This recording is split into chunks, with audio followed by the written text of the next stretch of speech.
The golden age of cruising? A lot of loyal cruisers think it's officially over.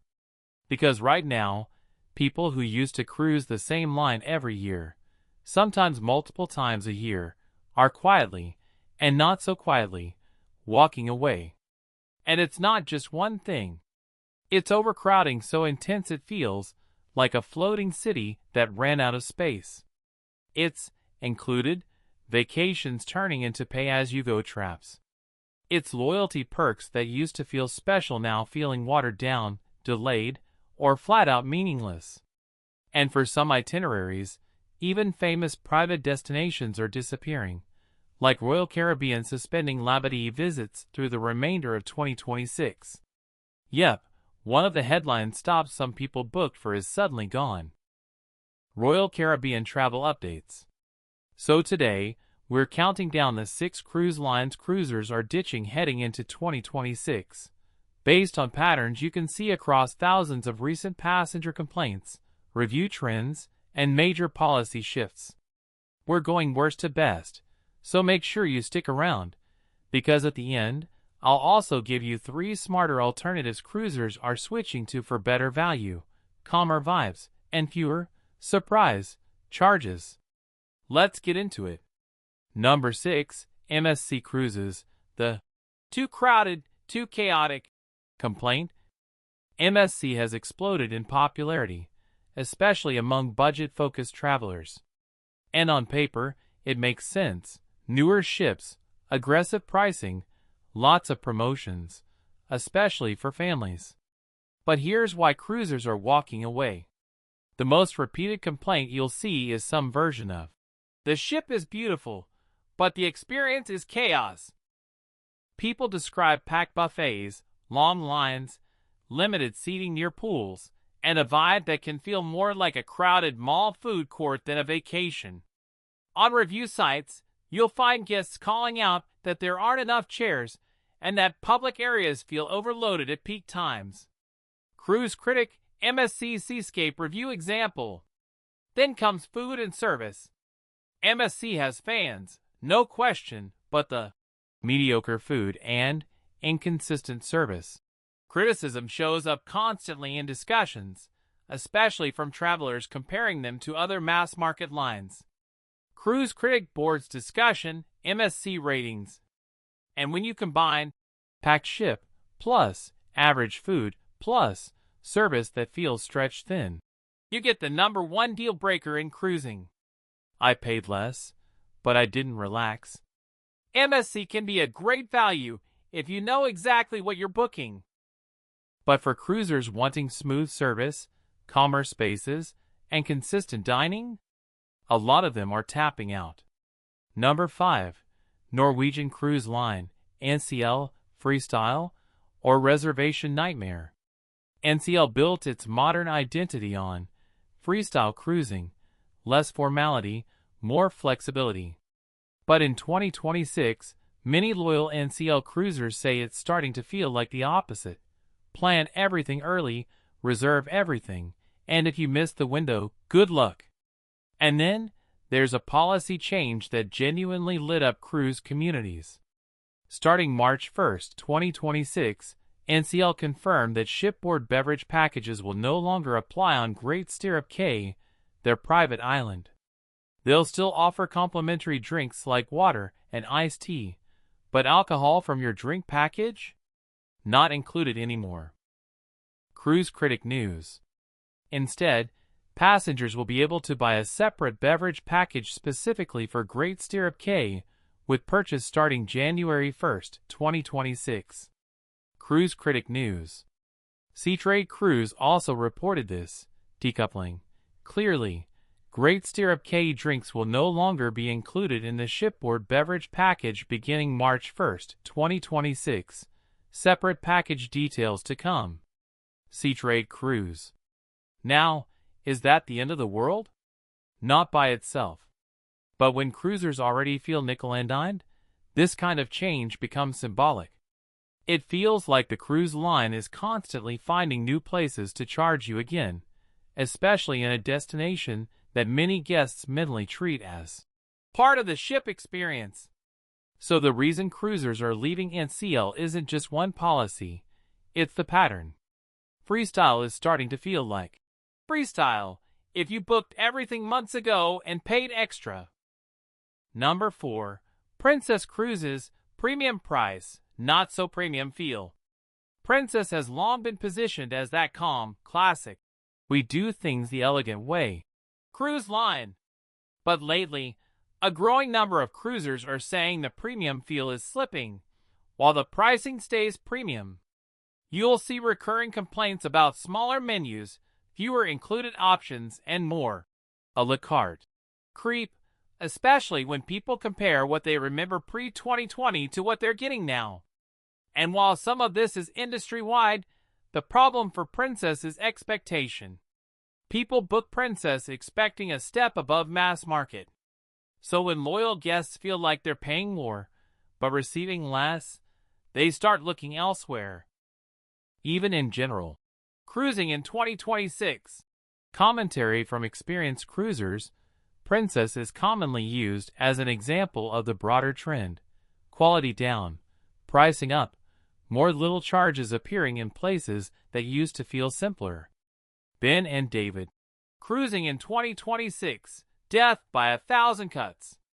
Princess isn't a bad line. But for many repeat cruisers, it's starting to feel like the value equation has changed, and the loyalty that used to be automatic is now being questioned. Number 3. Celebrity Cruises, when premium starts feeling inconsistent. Celebrity sits in that modern premium lane, nicer than mass market, not full luxury. And Celebrity still delivers a great cruise for many people. But cruisers walking away tend to say one word: inconsistent. Some sailings feel fantastic. Others feel like cutbacks, stretched staffing, and a vibe that doesn't match the price tag. And when prices rise into almost luxury territory, the tolerance for inconsistency drops fast. Because if you're paying premium, you want premium every day, not just when the ship is having a good week. You can see the frustration in how often cruisers talk about pricing increases and changes to what's included, especially among frequent cruisers who notice the differences most. Travel host, Celebrity addresses angry customers. To be clear, Celebrity has loyal fans. But the people leaving aren't just being picky, they're responding to a feeling that the brand promise and the delivered experience are drifting apart. Number 2. Royal Caribbean, bigger ships, bigger headaches. Royal Caribbean is the king of mega ships. And those ships can be amazing, especially for families, thrill seekers, and first-timers who want non-stop options. But here's why loyal cruisers are walking away heading into 2026. The bigger the ship gets, the more your vacation starts to feel like managing a schedule and fighting crowds. Long lines, packed elevators, chair hog wars, overwhelmed buffets.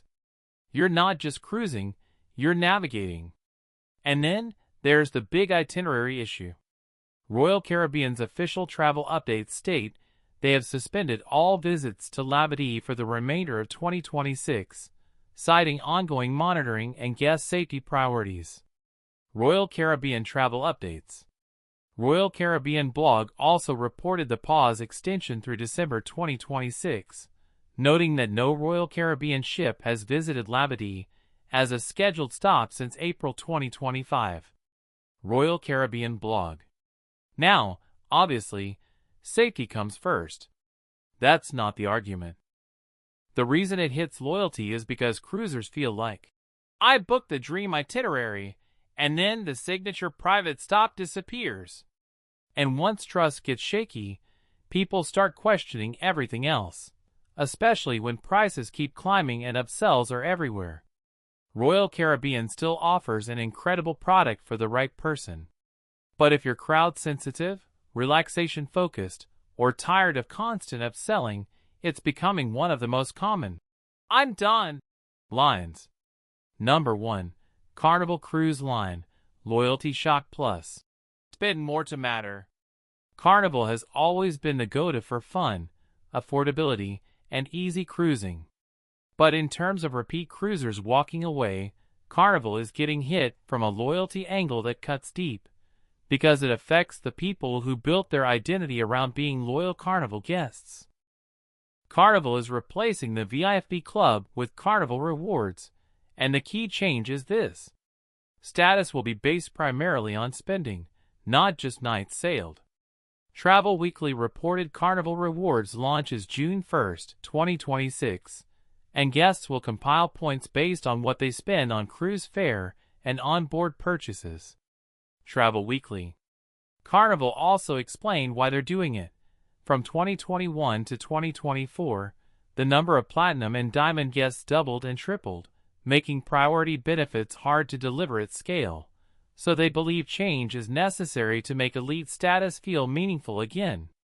Travel Weekly. Here's the part that rattled people. Under the new system, guests earn 3 stars per $1 spent on eligible purchases, and tiers have specific star thresholds: Gold 10,000, Platinum 50,000, Diamond 100,000. Travel Weekly. And Travel Weekly's follow-up coverage described member objections that status will no longer be indefinite, and that it shifts from purely days cruise to spend, causing backlash across social platforms and cruise communities. Travel Weekly member reaction. Even the official Carnival Rewards site states clearly that Carnival VIP Club will become Carnival Rewards in September 2026. Carnival Rewards. So depending on which timeline a cruiser is looking at, June versus September, this has also created confusion and debate.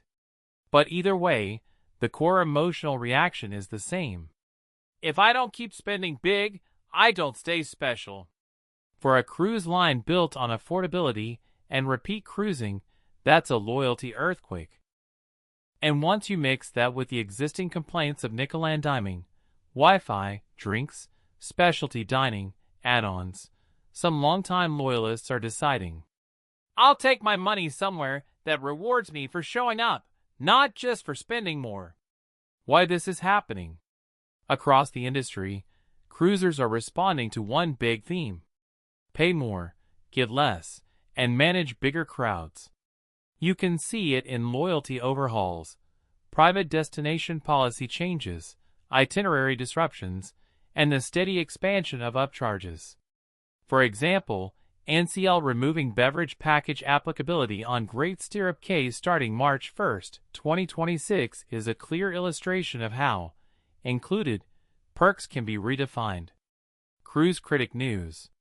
And Royal Caribbean suspending Labadee visits through the remainder of 2026 shows how even major itinerary anchors can change, sometimes long after guests booked. Royal Caribbean travel updates. When cruisers feel like the value trust is breaking, they stop being loyal and start shopping. Alternatives. Where cruisers are switching, 3 smarter moves. If you're watching this and thinking, okay, so where do I go instead? Here are 3 common switch targets, depending on your vibe. Option 1. Holland America Line or Viking. If you want calmer, adult-leaning sailings with less chaos and more classic service. Option 2. Virgin Voyages. If you want modern, adults-only cruising, no kids, different energy, and fewer traditional cruise frustrations. Option 3. Smaller boutique/luxury lines. If you're truly crowd-sensitive and you'd rather pay more upfront to avoid the constant upsell environment. Here's the truth. No cruise line is perfect. And not every complaint applies to every ship, every sailing, or every traveler. But if you're planning a cruise for 2026, you need to book based on your personality, because the biggest mistake people make is choosing a cruise line that fights their vacation style. So now I want to hear from you. Which cruise line are you thinking of walking away from, and why? Drop it in the comments. And if this video saved you from a bad booking, hit like, subscribe for more honest cruise breakdowns, and turn on notifications, because I'm going to keep exposing the changes the cruise lines don't exactly advertise. Book smart. Avoid the cruise trap. I'll see you in the next one.